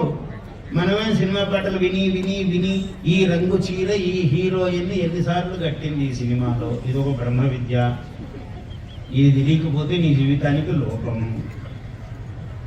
ఏదో ఈ గాజులు ఎన్నిసార్లు వేసిందనంటే అక్కడన్నా కొంత అర్థం ఉంది. ఆ బంగారు గాజులు వాటి వైపు చూసి కొంచెం ఏదో పుణ్యము పురుషార్థం. ఆ చీర ఎన్నిసార్లు కట్టింది అనేది ఏమి వైభవం ఉంది చూడడానికి. అందుకనే అందులో ఆమె చీరే కట్టాలి. మనం చీర కట్టింది ఎన్నిసార్లు అంటే నీకంత అసలు ఎప్పటికి అర్థమయ్యేటట్లది. అందువల్ల ఇట్లాంటి లౌకికమైన విషయాలకు మన శక్తిని వినియోగించకుండా పిల్లలకు కూడా నేర్పాలి. మన సుమతి శతకము, మన దాశరథి శతకము, పోతన భాగవతంలో కొన్ని పద్యాలు. ఎందుకో నాగభూషణ శర్మ గారు అంటే గొప్ప, అందరూ చూడాలి రావాలని ఎందుకు అనుకుంటున్నారు? జీవితం అంతా పద్యాలే, పద్యం తప్ప ఇంకో పని లేదు. నాకు జ్వరం వస్తే పద్యం. నాకు ఎవరో చిన్నప్పుడు విన్నాను, మన యోగాన్ని బట్టి మనం అట్లాంటి మాటలు వింటాము. జ్వరం వస్తే ఏదైనా మాత్ర వేసుకోవడం అలవాటు లేదు. కాలేజీలో చదువుతున్న రోజుల్లో సంస్కృత కళాశాలలో అక్కడ వసతి గృహం హాస్టల్లో ఉండేవాడిని. ఉంటే గట్టిగా పద్యాలు చదువుతుంటాడు చూడు అని పేరు నాకు, నాగభూషణ శర్మ అనే. తర్వాత నా పేరుతో పిలిచేవాళ్ళు కాదు. ఆ అబ్బాయి ఉంటాడు చూడండి అని. అంటే నాకు జ్వరం వస్తే గట్టిగా పద్యాలు చదివితే జ్వరం పోతుందని నమ్మకం, పోయేది అట్లా. అంటే ఎంత గట్టిగానో పద్యాలు చదువుతుండేది. పోతన పద్యాలు భాగవతం పెట్టుకుని పద్యాలు చదివితే జ్వరం పోతుంది అని. 2 రోజులు అయ్యాక అదేం పెద్ద అతిథి, మనం దానికి అన్ని మాత్రలు అవి ఇవి వేసి పెట్టామనుకోండి. అంటే ఇంటికి వచ్చిన అతిథికి పాయసము, చిత్రాన్నం అన్ని చేసి పెట్టామనుకోండి, వాడు 3 రోజుల్లో పోవాలనుకున్న వాడు 30 రోజులు ఉంటాడు మన ఇంట్లో. జ్వరం కూడా అంతే కదా, దానికి మంచి మంచి మందులు మాత్రలు అన్ని వేసరికి ఇక్కడ బాగుందని 1 నెల రోజులు ఉంటుంది మన దగ్గర. ఏమి పట్టించుకో, దాన్ని మొహం వైపు చూడగా పో అన్నట్టున్నాం అనుకోండి. ఈయనేం పెద్ద గౌరవించేటట్టు లేడు మనల్ని, ఇంకో శరీరంలోకి పోతుంది నెమ్మదిగా జ్వరం. అది కూడా అంతే. అందుకని ఈయన పద్యాలు తప్ప మనల్ని పట్టించుకునేటట్టు లేడని 2 రోజుల్లో వెళ్ళిపోయారు జ్వరం. పిల్లలకు చమత్కారంగా చెప్తున్నా వాస్తవం, పిల్లలకు పద్యాలు నేర్పించండి. మన సంస్కారం రావాలి. సంస్కారం ఎక్కడి నుంచి వస్తుందంటే పద్యములో వస్తుంది. వాసన లేని పువ్వు, బుధవర్గము లేని పురంగు, భక్తి విశ్వాసము లేని భార్య, గుణవంతుడు గాని కుమారుడు, సదభ్యాసము లేని విద్య, పరిహాసము లేని రసప్రసంగము, గ్రాసము లేని పొల్వు, కొరగాని విపమ్మయ సింగధీమణి. ఎంత మంచి పద్యం అండి! మనకు రావద్దా? మన పిల్లలకు రావద్దా? బంధన భీముడు, ఆర్త జనబాంధవుడు, ఇవి చదవండి. నిజంగా నాడీ మండలం కదులుతుంది. అగణిత సత్యభాష, శరణాగత పోష, దయాల సజ్జనీ విగత సమస్త దోష, పృథివీ సురతోష, విరోధి పూత కృద్గగన ధునీ మరంద పదకంజ విశేష, మణి ప్రభాత గద్భగిత విభూష, భద్రగిరి దాశరథి కరుణాపయోనిధి. నాడీ మండలం కదులుతుంది, నీ ఆరోగ్యం పెరుగుతుంది. నేర్పించండి పిల్లలకు.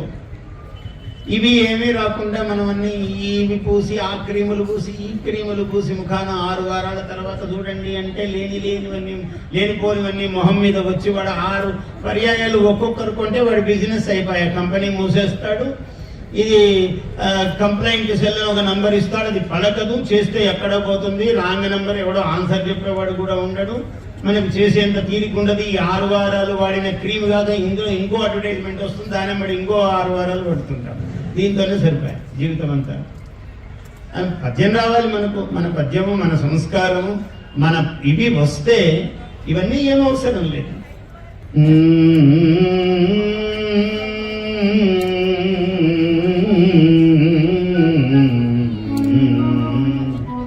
అష్టాదశ భుజమై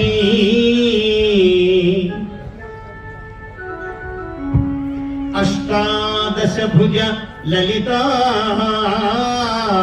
ఇష్టార్థములిచ్చి బ్రోచు నిఘ పరములలోన్ ఇష్టార్థములిచ్చి బ్రోచు నిఘ పరములలోన్ శిష్టాద్వైతము నిలుపగా శిష్టాద్వైతము నిలుపగా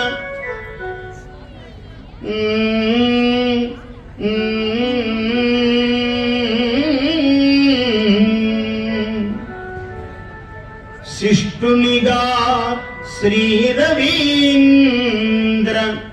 శిష్టముగా శ్రీరవీంద్రు సిరులను బ్రోవన్.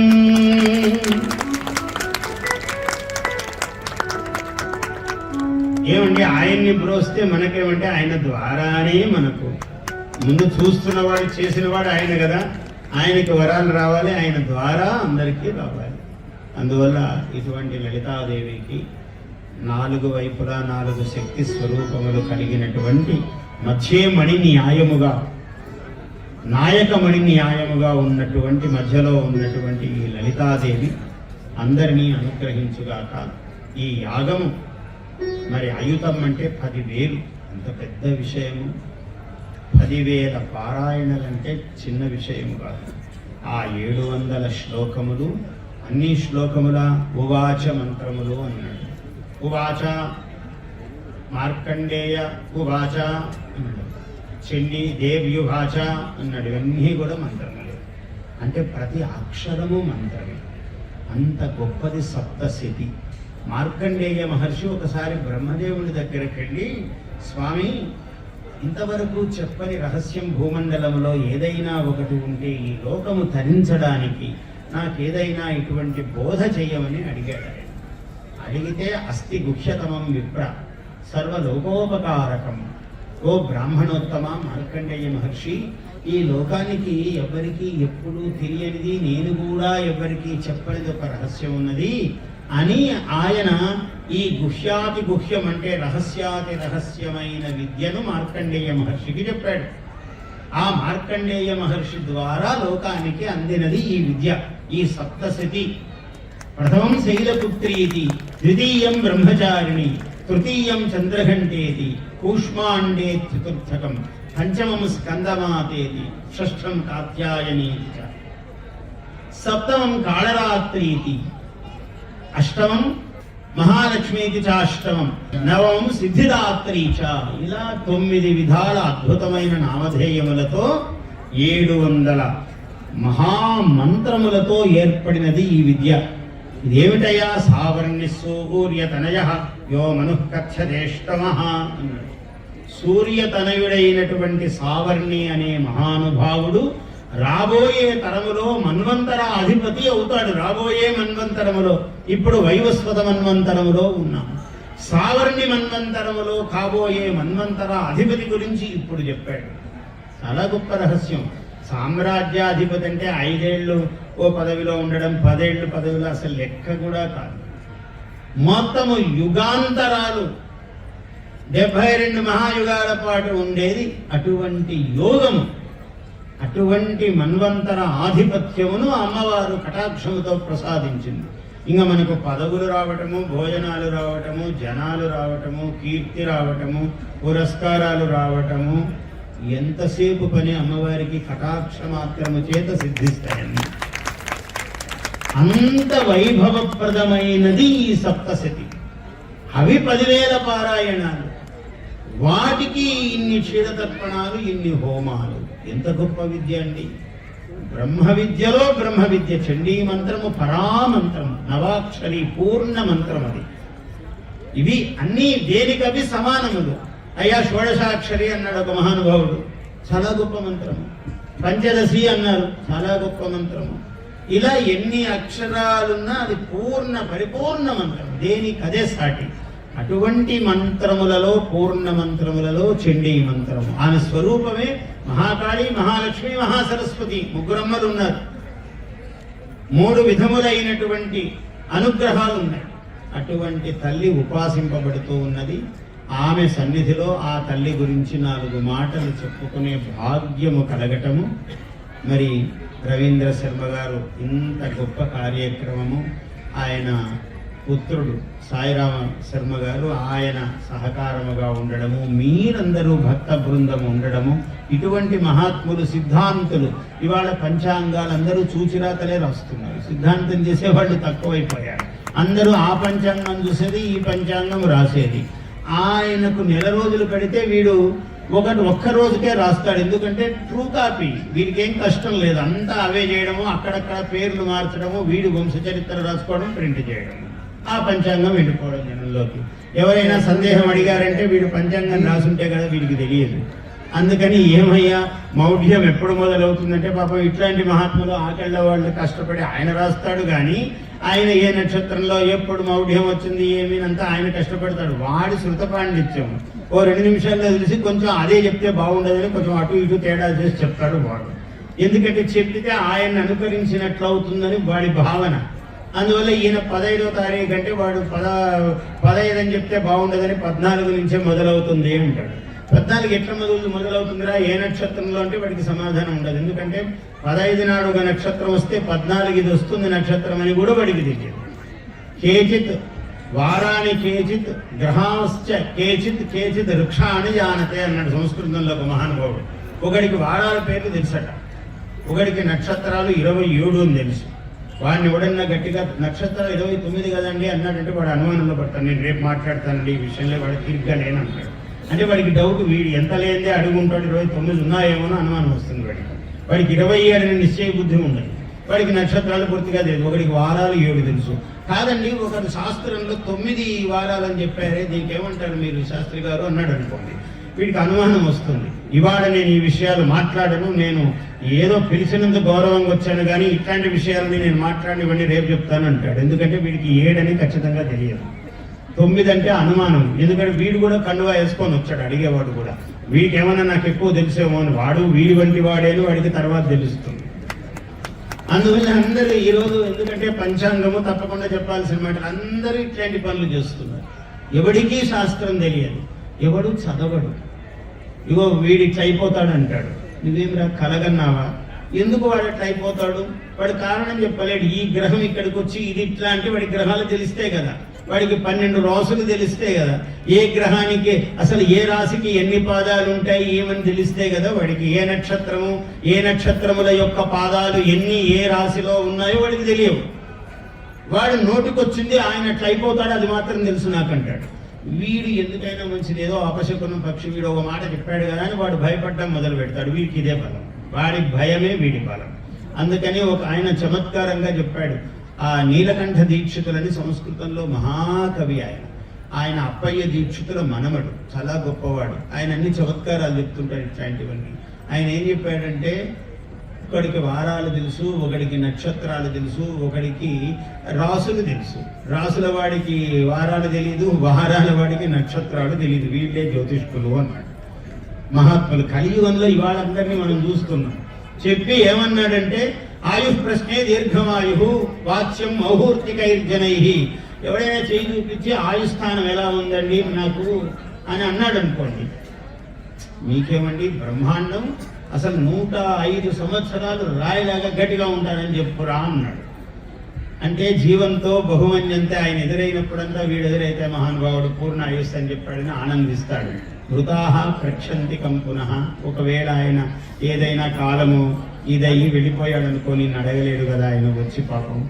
అందువల్ల ఉన్నప్పుడు ఉన్నాడని చెప్పురా, ఇంతే చమత్కారం అన్నాడు. అంటే అందరు ఇట్లాంటి వాళ్ళే ఉంటారు కలియుగములో, కలి విడంబనం అని రాశాడు.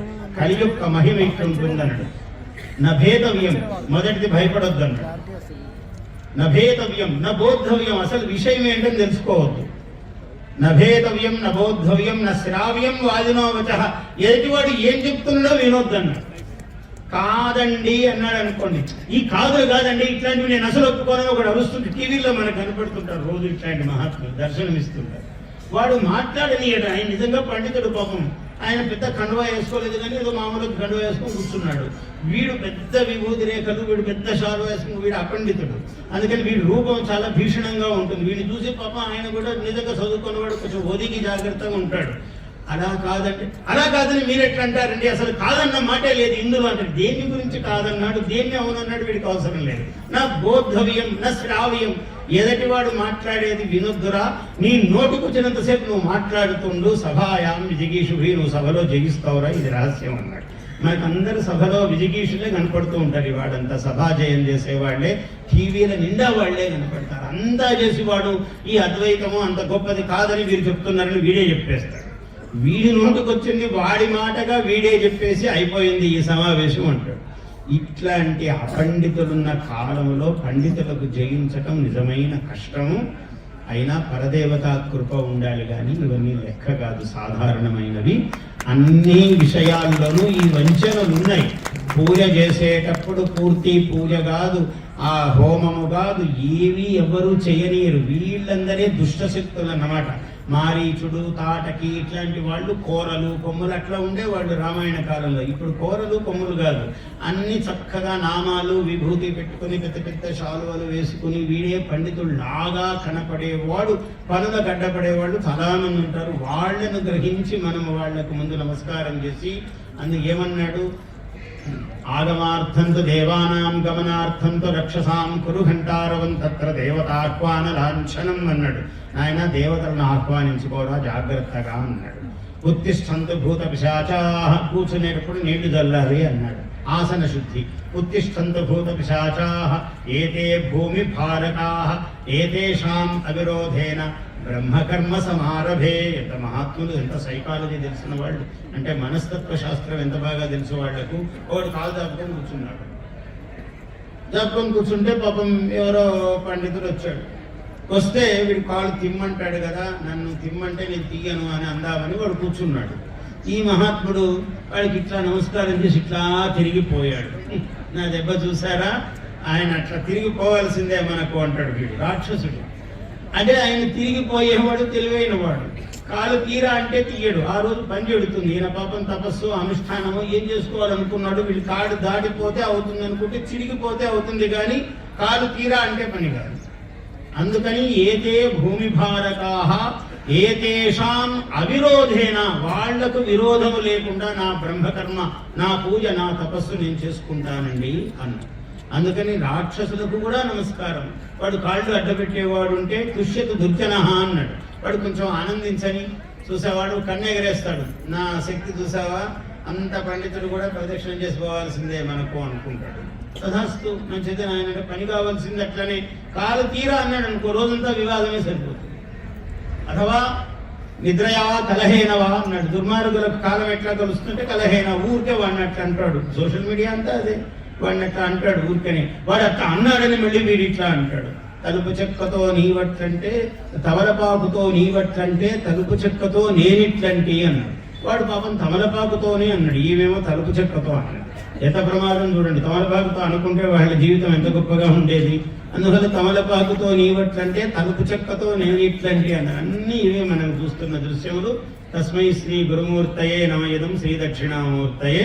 అటువంటి గురుమూర్తులందరికీ మనం నమస్కారము పెట్టి ఆ పరమేశ్వరుని యొక్క కృపను సాధించి మన యజ్ఞము, మన జపము, మన తపము, మన పూజ ఇవన్నీ కూడా సుష్టుగా శోభనముగా 10 కాలాల పాటు వర్ధిల్లుగాక, మనము వర్ధిల్లుదుముగాక. ఆయుర ఆరోగ్య ఐశ్వర్యములతో మన సిద్ధాంతములు, మన పంచాంగములు, మన కాలగణనము, మన జ్యోతిర్విద్య, చాలా గొప్ప విద్య మన జ్యోతిర్విద్య, మన అవధాన విద్య, మన పద్య విద్య, మన జ్ఞాన విద్య, మన తపో విద్య, విద్యలన్నీ దీపించుగాక, శోభించుగాక. జయోస్తు.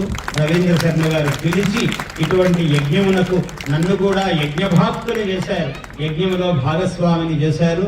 అందువల్ల వారికి కృతజ్ఞతలు, పూర్ణమైన ఆశీర్వచనము. స్వస్తి ప్రజాభ్యః పరిపాలయంతాం న్యాయేన మార్గేణ మహీం మహీషాః గోబ్రాహ్మణేభ్యః శుభమస్తు నిత్యం. లోకాః సమస్తాః సుఖినో భవంతు. కాలే వర్షతు పర్జన్యః పృథివీ సస్యశాలిని దేశోయం క్షోభరహితః. బ్రాహ్మణాः సంతు నిర్భయాः అపుత్రాः పుత్రిణः సంతు పుత్రిణः సంతు పౌత్రిణः అధనాः సధనాः సంతు జీవంతు శరదాం శతం. స్వస్తి. ఆవసానో మహాన్ కవిర్నివచనాని శంసన్న ఆవచ్చస్వ ధమవా పూయమానో విచక్షణో జాగ్రవత్తేవ వీరో వస్త్రాణ్యదమేషరాణి వసానాభాః పృథివ్యాః హర్షో జాతః పదైలాయ పురోహితో రాజన్న యక్షేహ దేవాన్.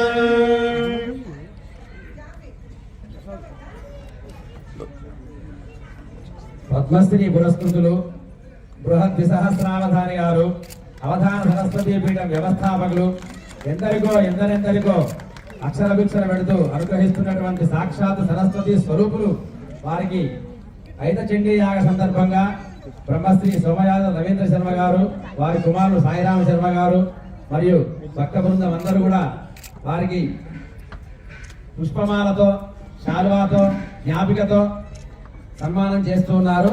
ఈ కరతాళధ్వనులతో ఒక్కసారి అందరూ కూడా జయహో అవధానవాణి, జయహో జయహో అనండి. జయహో అవధానవాణి, జయహో నాగపతి శర్మ గారు, జయహో అవధానవాణి. పూజంతి కుక్కుటకగాః ప్రణదంతి కీరా సూర్యోదయే భవతి దేవి మనోజ్ఞ.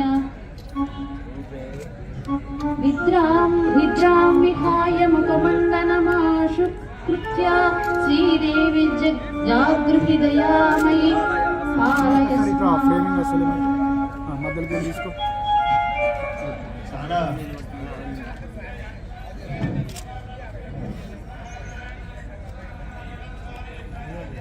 చక్కగా రాశాడు గౌరీశంకరుడు.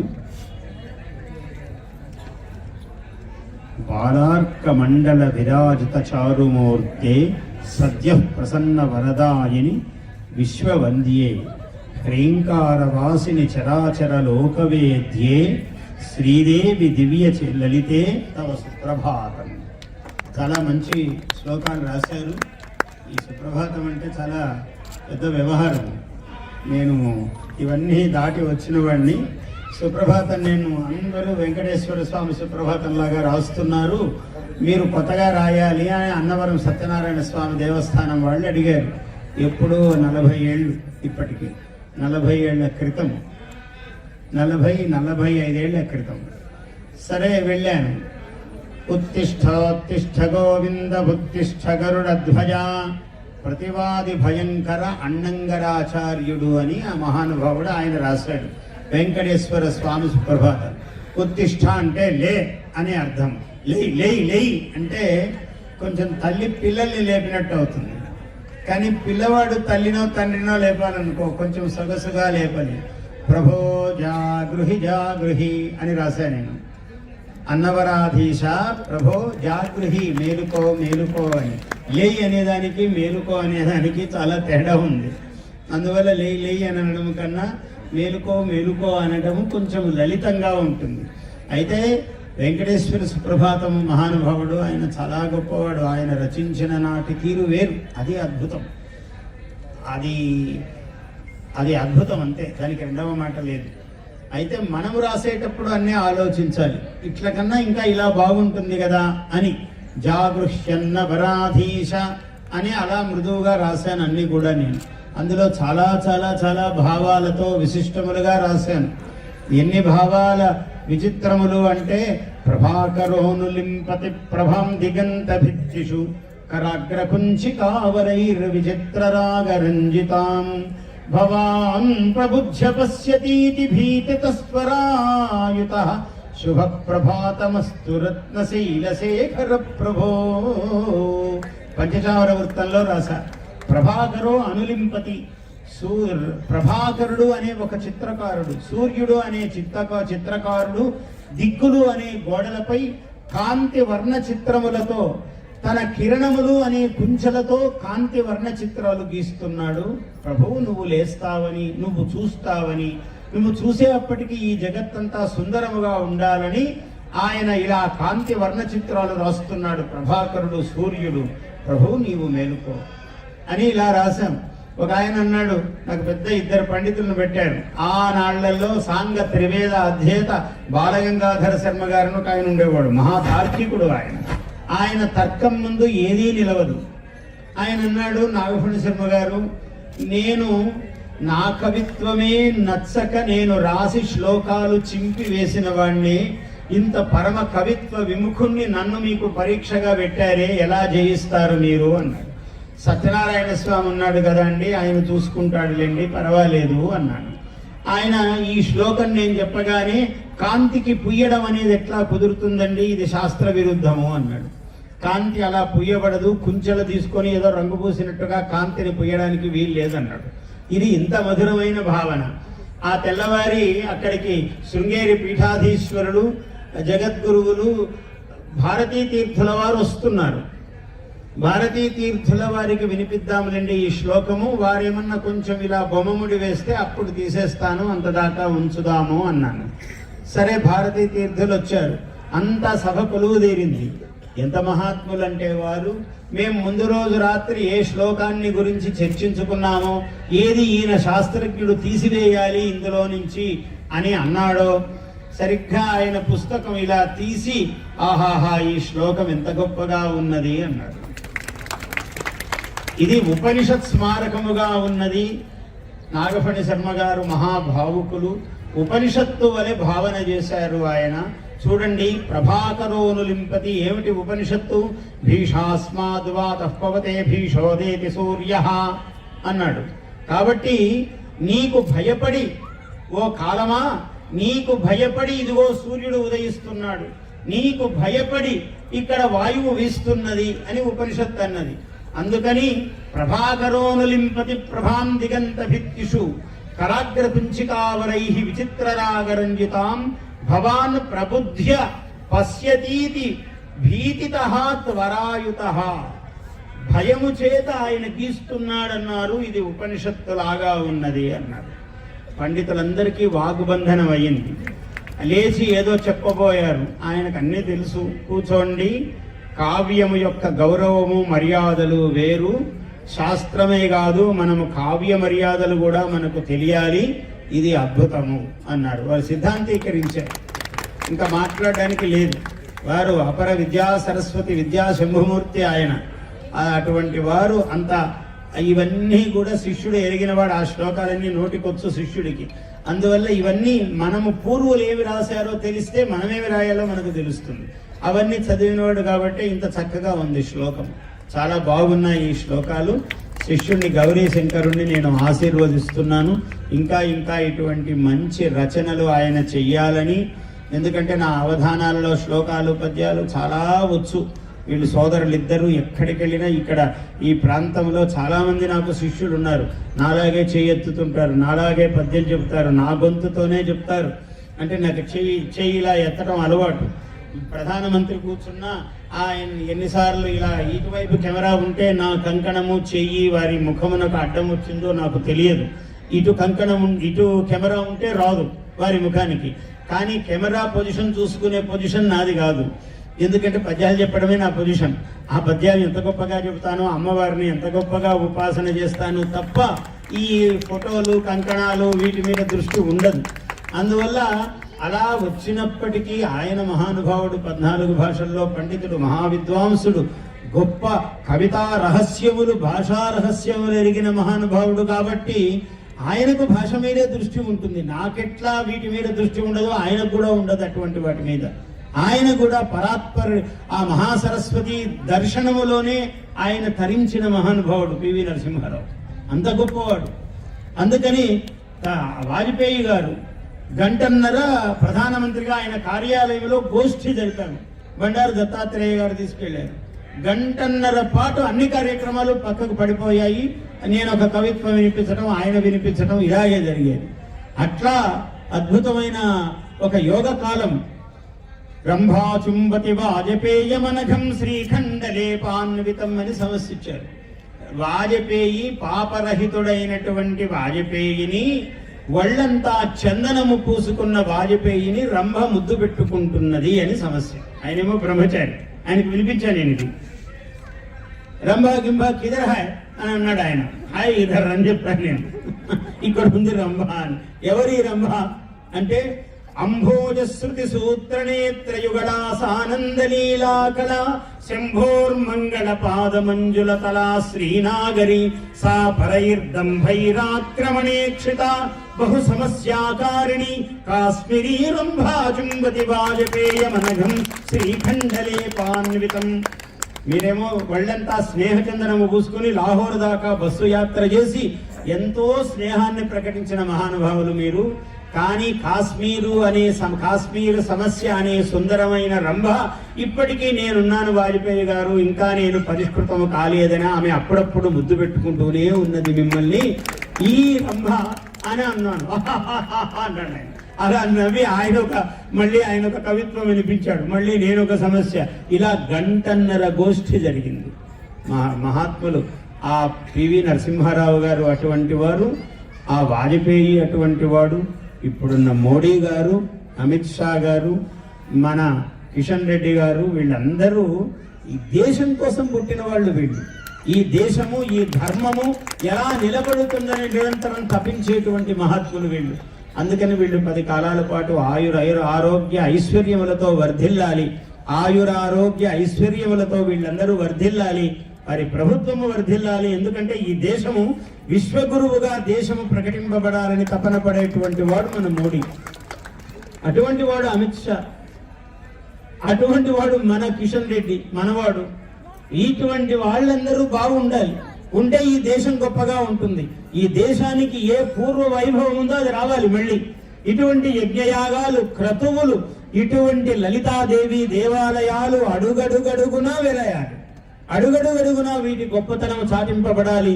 మనం అందరము కూడా ధార్మిక నిష్ఠతో ఉండాలి, ధర్మనిష్ఠులము కావాలి, దానికి కంకణం కట్టుకోవాలి అందరము కూడా. అటువంటి రోజులు రావాలి అంటే ఇగో ఇటువంటివన్నీ ఉండాలి.